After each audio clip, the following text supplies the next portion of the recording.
안녕하세요. 코로나19가 일어나고 나서 올해 들어서 델타 바이러스의 이야기가 점점 많이 나오고 있습니다. 올해 초부터 이런 이야기가 나왔는데 같은 시간에 백신이 시작이 됐고 그 후로 델타 바이러스가 좀 더 많이 확산이 되면서 이제는 코로나19에서 델타 변이가 대부분을 차지한다고 해도 과언이 아닐 정도로 상황이 됐는데요. 그러면서 많은 사람들이 백신을 정말 맞아야 되나? 델타 변이가 있기 전부터 정말로 백신을 맞아야 되나? 이런 이야기도 했었고 이제 델타 변이가 왔으니까 그 효과가 좀 더 떨어진다는데 정말로 그럼 백신을 맞아야 되냐? 그리고 저번 주부터 시작한 부스터 접종에 대한 이야기가 정말로 부스터를 맞아야 되나? 결론적으로 이 상황에서 백신을 맞지 않은 사람은 어떻게 해야 되나? 백신을 맞아야 되나? 뭐 이런 이야기가 있는데 거기에 대해서 좀 더 이야기를 해보겠습니다.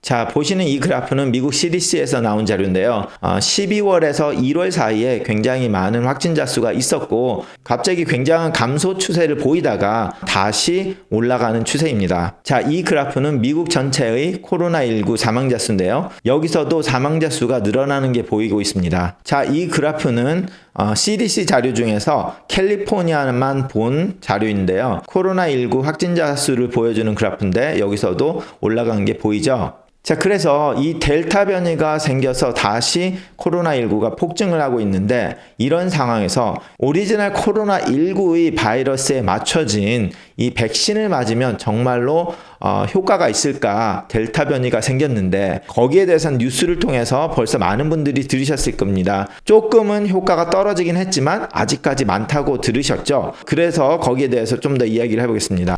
자, 여기에 보시면 이게 코로나19로 인해서 응급실 방문자 수를 보여주고 있습니다. 제일 위에 이렇게 올라간 것이 백신을 맞지 않으신 분들이 응급실 방문이 훨씬 많았다고 보고되고 있습니다.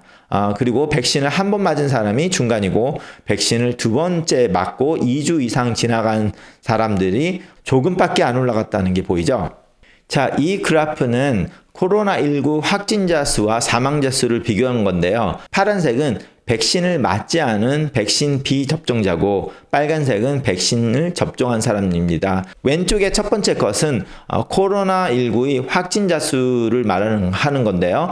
백신 비접종자가 27만 8,503명이고 백신을 접종한 사람은 총 확진자 수의 2.4%밖에 안 된다는 겁니다. 자, 그러면 이 사람들 중에서 병원에 입원을 하게 된 사람들을 보니까 98.6%가 백신 비접종자였고 병원에 입원한 환자들 중에서 1.4%만이 백신을 접종한 사람이었습니다. 그리고 코로나19 때문에 사망한 사람을 보면 98.7%인 5,709명, 즉 거의 대부분이 백신 비접종자였고 백신을 접종한 사람은 1.3%밖에 안 됐다는 겁니다. 자, 이거는 한 대학병원에서 8월 13일 통계를 낸 건데요. 자기들 병원에 입원한 총 57명의 코로나 환자 중에서 51명이 백신을 한 번도 맞지 않은 사람이었고 3명이 백신을 맞았던 사람이고 6명이 백신을 맞은 사람이었는데 그 중에 6명 중에 3명은 면역이 억제된 사람들이었다는 거죠. 뭐 항암을 한다거나 이식을 했다거나 무슨 이유든 간에 면역 억제제를 쓰는 사람이거나 이런 사람이 3명이고 정상인 중에서 백신을 맞았던 사람은 3명밖에 안 됐다는 거예요. 57명 중에. 자, 그런데 중환자실에 입원해 있는 사람이 21명인데 그 21명 중에 정상인 중에서 백신을 맞았던 사람은 1명밖에 없고 나머지 18명은 백신을 맞지 않았던 사람이고 2명은 백신을 맞았으나 면역력이 억제되어 있는 사람들이었다는 거죠. 그리고 그 환자들 중에서 14명이 인공호흡기를 하고 있는데 이 인공호흡기를 하는 사람 모두가 백신을 맞지 않은 사람들이었다는 거죠. 자, 이것만을 보더라도 백신이 효과가 있고 없고를 떠나서 그냥 이 통계만 본다고 해도 백신이 효과가 있구나 라고 생각을 할 수밖에 없는 통계가 나오죠. 자, 그러면 사람들은 뭐 이런 식으로 통계 조작할 수 있으니까 통계만 말고 실제적인 어떤 연구 원인 결과를 보여주는 그런 연구 결과를 보자 이렇게 말을 할 수가 있어요. 저번 달에 나온 논문인데요. 자, 모더나 백신을 맞은 후에 7개월 동안 추적 조사를 한 겁니다. 그래서 첫 번째 맞고 그 두 번째 한 달 있다 두 번째 맞고 두 번째를 맞은 후에 6개월 동안 엔티바디가 얼마나 지속되는지를 본 거였는데요.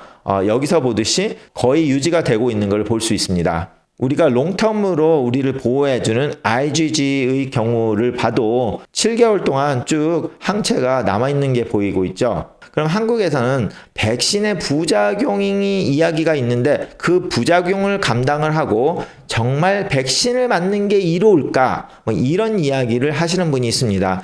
코로나19가 이 세상에서 가능성이 있는 미래가 어떤 것들이 있을까 한번 생각을 해보죠. 그러면 첫 번째는 코로나19가 없어질 거다. 현재로서는 이게 별로 가능성 있어 보이지는 않죠. 언젠가 없어질 수 있을 수는 있지만 가능성이 좀 낮죠. 자, 두 번째는 코로나19의 집단 면역이 생겨서 코로나19의 초반에는 이런 기대를 했으나 델타 변이가 확산되면서 가능성이 적어 보인다라고 지금 대부분의 사람들이 보고 있죠.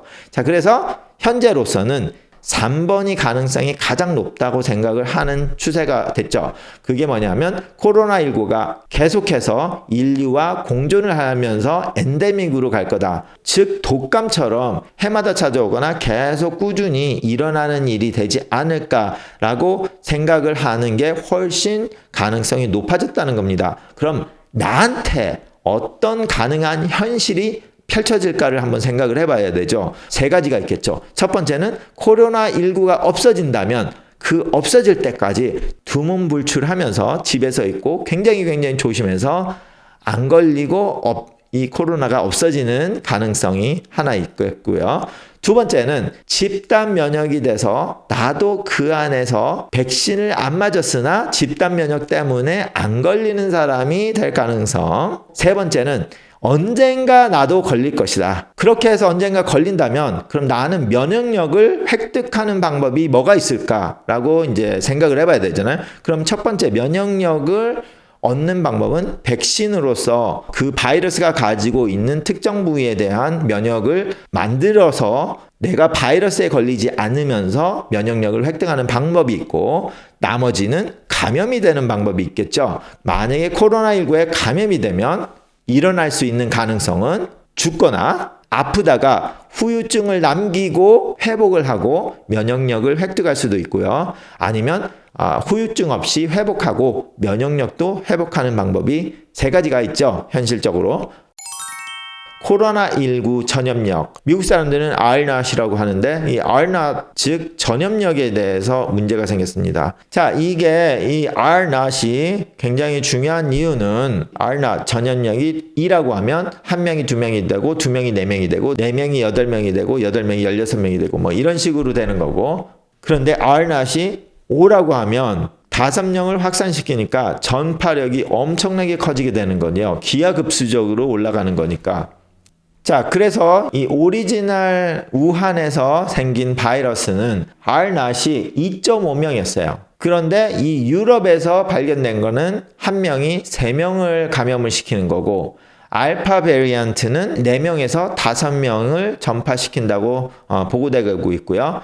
델타 바이러스는 통계마다 조금씩 차이는 있는데 거의 5명에서 8명을 전파시키는 전염력이 있다로 나오고 있습니다. 자, 그러면 이 전염력에 대해서 다른 질병들과 비교를 해보면 이볼라 같은 경우는 1명이 2명을 하고 코로나19는 1명이 3명을 했고 HIV 같은 경우는 1명이 4명을 하고 수두가 1명이 10명을 하는 거고 볼거리가 12명, 홍역이 18명을 감염을 한다고 통계가 나와 있죠. 그런데 이 코로나19 델타 베리언이 7명을 전파를 시키면서 CDC에서 얼마 전에 치킨팍스처럼 많이 전파를 한다. 그러면 결과적으로 현실적으로는 모든 사람들이 언젠가 걸릴 가능성이 굉장히 높다는 거죠. 이 코로나19가 어떤 이유가 돼서 모두 다 한꺼번에 싹 없어지지 않는다면 이게 1년이 가든 2년이 간다면 전 세계의 대부분이 모든 사람들이 한 번은 걸리게 될 거라는 거예요. 자, 그러면 내가 언젠가는 걸리게 되게 될 건데 그러면 여기서 나는 어떻게 해야 되냐를 다시 생각하게 되죠. 그러면 이 그래프를 다시 봐야 돼요. 백신을 맞은 사람은 병원에 갈 정도로 아프지 않을 가능성이 굉장히 높다는 거죠. 여기서 그래프처럼 57명이 병원에 입원을 했는데 정상적인 정상인에서는 3명만 입원을 한 거고 중환자실에는 1명밖에 없는 거고 죽은 사람은 하나도 없었죠. 이 두 대학병원에서 조사한 통계를 보여주는 그래프에서는. 다시 이 그래프를 봐도 27만 8,508명의 확진자 수가 백신을 맞지 않은 사람이었고 그 중에 백신을 맞았는데 돌파 감염이 6,740명, 2.4%였다는 거예요. 그런데 요즘 뉴스를 보면 돌파 감염, 감염 숫자 수, 백신을 맞았는데도 감염이 걸린다에 대해서 굉장히 포커스를 두는데요. 그게 중요한 게 아니라 지금 걸린 숫자에서 만약에 내가 굉장히 아파서 병원에 입원하는 퍼센트가 무엇이 될까? 그럼 이것 때문에 죽을 확률이 뭘까? 병원까지 갈 정도로 아픈 확률이 뭘까? 그게 중요하잖아요.